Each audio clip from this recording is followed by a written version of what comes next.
Donc Sandrine, hein, c'est bien ça? Oui, c'est bien ça. Ok. Ok, moi c'est bon.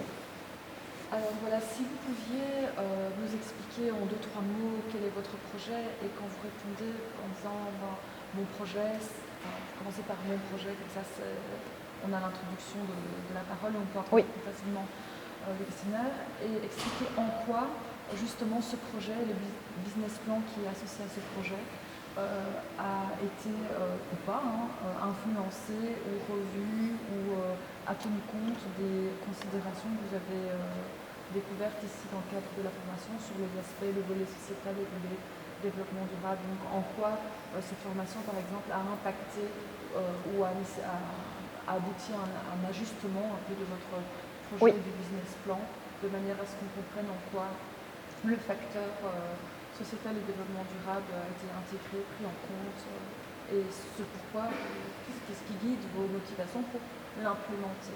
Oui. Alors c'est vrai que dans le projet c'est un peu atypique, en tant que personnalité atypique, mais c'est vrai que c'est parti ici d'un projet en psychologie holistique, qui commençait à se lier avec de l'événementiel et en fait ici maintenant ça réoriente encore avec un volet plutôt de présentatrice avec de l'animation, un côté ambassadrice, donc du public relation ou un côté influencer, comme on pourrait dire, mais avec vraiment des valeurs éthiques. Donc je garde mon background de psychologie, psychologue. Et ici, ça fait carrément lien en fait avec la formation au niveau de la durabilité parce que dans les objectifs de développement durable, on a aussi tout le côté éducation, bien-être, la santé, le côté aussi partenariat. Et ça me parle mais complètement. Donc c'est vrai qu'aujourd'hui, on a plus mis l'accent aussi sur le côté partenariat, communauté. Et c'est vrai qu'il y a des choses qui émergent dans mon projet où j'ai envie de faire de la connexion avec les gens. Donc il y a l'idée, je veux dire, psycho et les gens, enfin mon attrait pour les gens, il reste hyper central. Et au niveau de la présentation que j'aimerais faire, donc moi j'aime beaucoup être sur scène ou derrière une caméra, j'aime bien en tout cas ce côté scénique. J'aime le côté événementiel aussi, donc, tant qu'il soit festif, mais aussi networking et événements professionnels. Et donc c'est vrai que je pourrais faire un lien justement avec la connexion avec les gens, donc autant pouvoir présenter les personnes et les mettre en lumière, présenter qui ils sont, leur activité, leur entreprise, peut-être les lieux justement qu'ils chérissent et qu'ils ont monté leur business.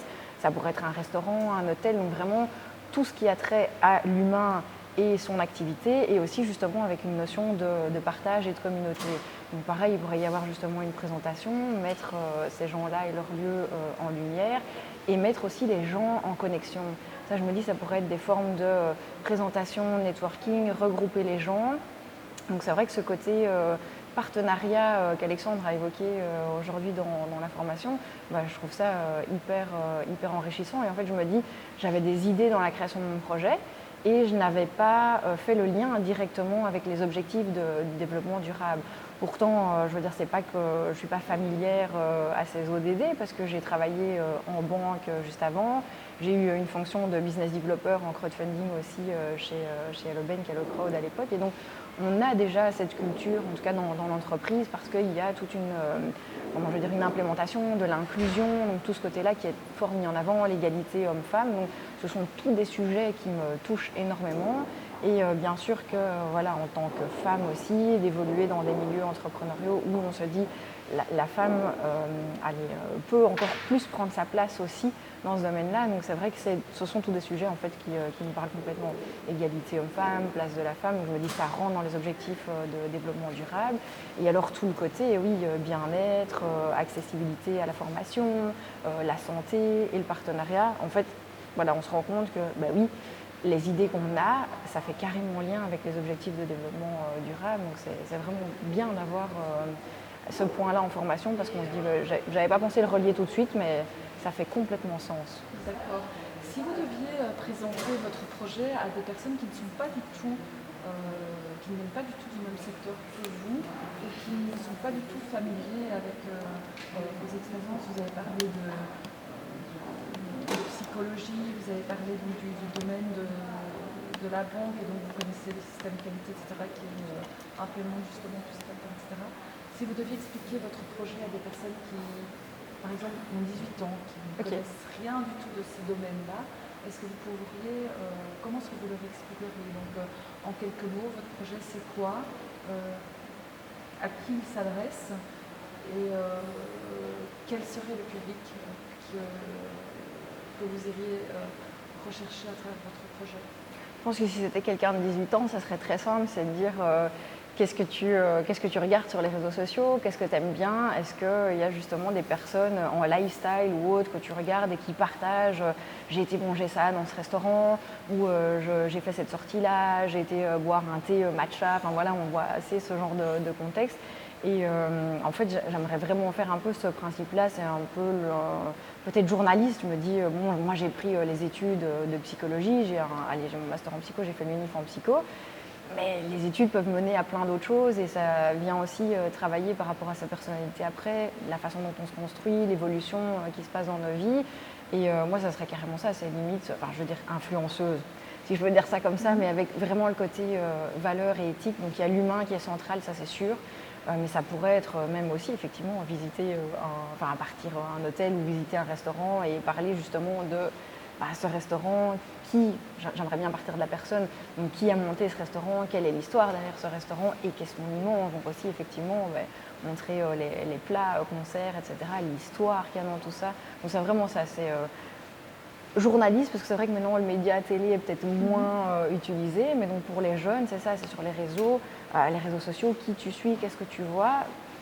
Et voilà, ça fait un peu partie de ce domaine-là, mais avec vraiment un accent sur l'humain. Moi, je me dis le relationnel et la connexion, c'est hyper important pour moi. Et je pense que l'humain, même si l'intelligence artificielle nous aide carrément dans la société actuellement, l'humain, c'est quand même, quand je dirais en tant que psychologue, c'est le point central pour moi. Moi, j'aime les gens, j'aime découvrir qui ils sont et partager. Justement, je me dis, il y a tellement de belles personnes avec des belles activités et qu'on devrait faire beaucoup plus connaître en fait. Donc ça, j'aimerais pouvoir mettre en place. Avec, c'est vrai, nouveauté aussi, c'est des éléments. Ça, c'était très chouette aussi avec justement la formation développement durable avec Alexandre aujourd'hui, c'est de se dire qu'on a eu un exercice justement où on pouvait partager nos idées. Et j'avais discuté le cours dernier aussi avec Alexandre en parlant de crowdfunding, puisque j'ai moi-même travaillé aussi là-dedans. Et c'est vrai qu'il y a encore des nouvelles synergies qui pourraient émerger, dans le sens où quand lui organiserait des soirées de crowdfunding, live crowdfunding, moi je pourrais très bien venir faire la présentation, l'animation. Il me dit en fait c'est génial, on est plusieurs à s'associer pour justement mettre les autres en avant et mettre leurs projets en avant, faire en sorte qu'ils puissent émerger une entreprise. Et il y a un côté participatif avec justement le crowdfunding et le reward base, donc qui est basé sur la contrepartie. Et nouvelle idée, c'est vrai, qui était un petit peu en émergence, mais qui s'est concrétisée ici avec l'avis d'Alexandre, qui disait pourquoi pas aussi présenter les porteurs de projets et leurs projets aboutis dans l'IFA-PME, puisqu'on suit justement ce module Je monte ma boîte et qu'on est certainement plusieurs à avoir fait les précédentes les promotions, avec des projets aussi hyper intéressants. Donc ce serait chouette de pouvoir mettre tous ces porteurs de projets en lumière. Et l'IFA-PME aussi. Je veux être certaine d'avoir bien compris. Donc votre projet, c'est clairement de proposer d'être une personne qui présente, c'est un peu du marketing, c'est présenter des success stories, présenter des produits, des services ou des événements. Oui. Mais alors via un canal qui s'occupe, parce que vous parliez de podcast tout à l'heure, c'est ça via les canaux des entreprises ou via une chaîne que vous auriez ça c'est vraiment en pleine réflexion pour l'instant, parce que c'est vrai que du coup je connecte avec certaines personnes qui me disent aussi le podcast ça tirait bien aussi, ou même la télé, la caméra. Moi j'aime tous les médias et j'adore en fait communiquer et être en interaction avec les gens. Donc je ne sais pas encore comment ça va se monter, mais je sais que j'ai une personne d'ailleurs qui est très connue aussi dans le milieu du podcast qui me disait on pourrait peut-être aussi travailler sur une synergie. Donc je dois encore le rencontrer parce qu'on a communiqué 2 fois par téléphone ensemble. Mais donc il y aurait ce projet-là. J'ai un centre justement de formation, donc c'était plus développement personnel avec un côté spirituel des praticiens dans le bien-être de la personne. Parce que j'ai été faire un atelier formation dimanche dernier et là la formatrice me disait aussi justement le propriétaire du centre de formation a acheté le matériel justement pour faire des podcasts. il sait essayer au podcast, mais c'est pas son truc. Et donc en fait, elle disait mais ce serait génial si du coup moi je pouvais présenter chaque praticien, présenter le centre. Je dis carrément, ce serait génial. Enfin, c'est typiquement ce que j'adore faire. Donc, ça se met petit à petit en place. Donc je me dis j'espère que ça va mener à quelque chose. Ce serait génial, vraiment. D'accord, ok. Tu vois d'autres questions? Non, c'est magnifique. Ok, merci.